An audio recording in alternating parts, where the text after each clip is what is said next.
को बताना चाहूंगा कि आपको क्या काम करना होता है। सबसे पहले आप चेक करेंगे आपका नाम बेनिफिशियरी लिस्ट में है कि नहीं है। सबसे पहला स्टेप आपका यही रहेगा कुछ भी चेक करने से पहले। तो सबसे पहले आप देखिए यहाँ पे आप आएंगे हम फार्मर कॉर्नर पर। फार्मर्स कॉर्नर में आप देखेंगे ये रहा आपका बेनिफिशियरी लिस्ट वाला ऑप्शन, इस पर आपको क्लिक करना होगा। यहां पर क्लिक करने के बाद आपको आपका स्टेट चूज करना है एंड देन यहाँ पे आप डिस्ट्रिक्ट चूज करेंगे। डिस्ट्रिक्ट चूज करने के बाद यहाँ पे आपका तहसील चूज करेंगे, उसके बाद आपका ब्लॉक चूज करेंगे। अब यहाँ पे आपको आपका गांव का नाम चूज करना होगा, जो भी गांव का नाम रहेगा आपका वो यहाँ पे आप नाम सर्च कर लेंगे और उसके बाद गेट रिपोर्ट पर आप क्लिक कर देंगे। गेट रिपोर्ट पर क्लिक करने के बाद आप देखेंगे यहाँ पे आपके पूरे गांव की रिपोर्ट आ चुकी है। आपके गांव में जितने लोगों को भी पीएम किसान सम्मान निधि योजना का लाभ मिल रहा है, आप देखिए 142 लोगों की लिस्ट यहाँ पे हमारे गांव की ओपन हो चुकी है। तो इस गांव के अंदर 142 लोगों को पीएम की साइट ओपन हो जाएगी। अब यहाँ पे आपको ये बैनर दिखाई दे रहा है, इसको आप क्रॉस कर दीजिए। अब यहाँ पे नो योर स्टेटस आपको लिखा हुआ है, यहाँ पे आप क्लिक करेंगे। यहाँ पे क्लिक करने के बाद आपको यहाँ पे आपका रजिस्ट्रेशन नंबर डालना होता है। अगर आपके पास रजिस्ट्रेशन नंबर नहीं है तो नो योर रजिस्ट्रेशन नंबर पे आप क्लिक करेंगे। यहाँ पे आपका आधार नंबर या मोबाइल नंबर डालेंगे। हम यहाँ पे आधार नंबर को चूज कर लेते हैं। आधार नंबर यहाँ पे एंटर करेंगे, कैप्चा कोड डालेंगे और गेट मोबाइल ओटीपी पर आप क्लिक कर देंगे। एक ओटीपी आपके रजिस्टर्ड मोबाइल नंबर पर चला जाएगा, बट आपको यहाँ पे ओटीपी डालने की जरूरत नहीं है। गेट डिटेल पे डायरेक्टली क्लिक करेंगे तो यहाँ पे भी आपकी डिटेल शो कर जाएगी। आप देख पा रहे हैं यहाँ पे आपका जो रजिस्ट्रेशन नंबर है वो यहाँ पे आ चुका है। इसको यहाँ से कॉपी करेंगे। पीएम किसान सम्मान निधि की वेबसाइट को हम यहाँ से दोबारा से ओपन कर लेते हैं और नो योर स्टेटस पर आप क्लिक करेंगे। यहाँ पे आपका रजिस्ट्रेशन नंबर एंटर करेंगे और यहाँ पे ये कैप्चा कोड आपको यहाँ पे फिल करना होगा, बिल्कुल ध्यानपूर्वक। कैप्चा कोड फिल करने के बाद गेट ओटीपी पर आप क्लिक कर देंगे। अब यहाँ पर आपके पीएम किसान सम्मान निधि पर जो मोबाइल नंबर रजिस्टर्ड है आपका, उस पर एक ओटीपी चला जाएगा। वो ओटीपी आपको यहाँ पे एंटर करना होगा। ओटीपी हमारे पास आ चुका है, ओटीपी हमने डाल दिया है। अब यहाँ पे गेट डेटा वाले ऑप्शन पे क्लिक कर दीजिए। अब यहाँ पे आप देखेंगे आपका पीएम किसान सम्मान निधि का जो स्टेटस है वो खुल के सामने आ चुका है।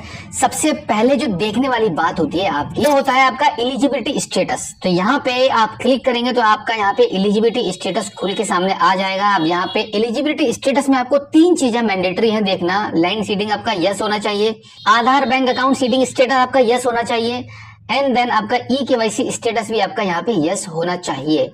उसके बाद आप नीचे देखेंगे लेटेस्ट इंस्टॉलमेंट डिटेल्स में आपका यहाँ पे एफटीओ प्रोसीड नो आपको दिखाई देगा। कोई डरने वाली और टेंशन वाली बात नहीं है, क्योंकि ये अभी फिलहाल तो नो ही रहेगा। एफटीओ प्रोसीड का मतलब होता है फंड ट्रांसफर ऑर्डर, कि अभी अगली किस्त का टाइम नहीं है तो इसलिए यहाँ पे पेमेंट प्रोसीड नहीं हो रहा है। और जैसे ही अगली 17वीं किस्त का आने का समय होगा उससे 10 या 8 दिन पहले ही सभी किसानों के लिए, जितने भी एलिजिबल किसान है उन सब के लिए एफटीओ प्रोसीड यहाँ पे यस हो जाएगा, यानी कि फंड ट्रांसफर गवर्नमेंट की तरफ से ऑर्डर हो जाएगा। तब यहाँ पे आपका ये स्टेटस यस होगा। अब यहाँ पे देखिए, देखने वाली बात यह है कि यहाँ पे आपकी अगर ये तीनों चीजें ओके हैं, कोई भी प्रॉब्लम नहीं है, यानी कि अगर आपका आधार बैंक अकाउंट सीडिंग यहाँ पे नो होता तो यहाँ पे क्लिक here पे आप क्लिक करते तो आपको स्टेटस चेक करना होता। अब क्या करना है आपको, दूसरा जो काम मैंने आपको बताया था जो आपको करना है वो करना है एनपीसीआई स्टेटस आपको चेक करना है। तो यहाँ पे हम गूगल पर जाएंगे, एनपीसीआई डालेंगे और एंटर कर देंगे। यहाँ पे जो पहला लिंक आएगा उसी को आपको क्लिक कर देना होगा। इस पर क्लिक करने के बाद अब आप देखेंगे एनपीसीआई की वेबसाइट ओपन हो चुकी है। कंज्यूमर वाले ऑप्शन पे जाएंगे आप, यहाँ पे इस पे क्लिक कर देंगे। क्लिक करने के बाद आप देखेंगे नीचे की साइड में आपको कुछ ऑप्शन दिखाई देंगे। तो सबसे लास्ट वाला भारत आधार सीडिंग इनेबलर, इस पर आप क्लिक करेंगे। यहाँ पर आपको आपका आधार कार्ड का नंबर डालना होता है। आधार कार्ड का नंबर एंटर करने के बाद नीचे की साइड में जो कैप्चा कोड लिखा है वो आप फिल करेंगे सही से। कैप्चा कोड फिल करने के बाद आप नीचे की साइड में देखेंगे चेक स्टेटस लिखा हुआ है, यहाँ पे आप क्लिक कर दीजिए। यहाँ पे क्लिक करने के बाद आपके आधार कार्ड में जो मोबाइल नंबर रजिस्टर्ड है उस पर एक ओटीपी चला जाएगा, वो यहाँ पर आपको एंटर करना पड़ेगा। ओटीपी हमारे पास आ चुका है, ओटीपी हम यहाँ पे एंटर कर देते हैं। उसके बाद नीचे के साइड में आप देखेंगे सबमिट वाला बटन है, इस पर आप क्लिक कर दीजिए। इस पर क्लिक करने के बाद अब यहाँ पर आपको समझने वाली बात यह है, जो मैं आपको बात बताना चाह रहा हूँ वो यहाँ पे आप ध्यान से सुनिएगा। यहाँ पे जो सबसे ज्यादा मैंडेटरी चीज होती है वो रहता है आपका mandate flag customer consent status. अगर आपका यस है तो डेफिनेटली आपको 17वीं किस्त का पैसा आएगा और आपकी बाकी रुकी हुई किस्तें जितने भी हैं वो सब आपको दी जाएंगी।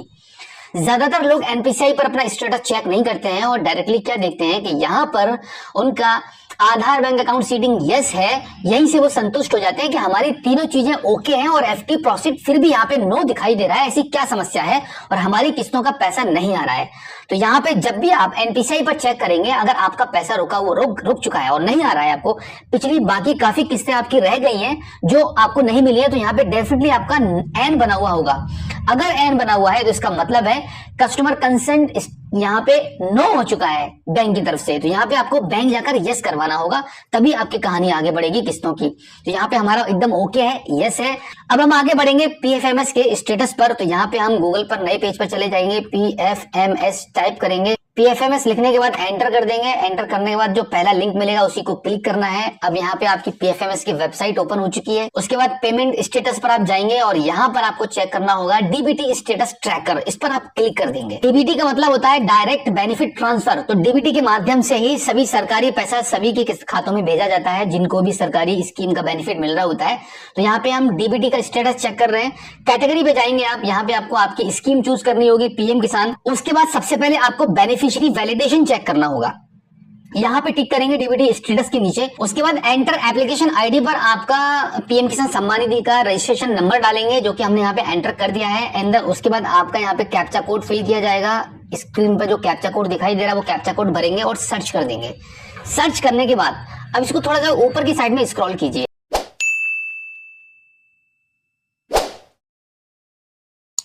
तेरा सूट भी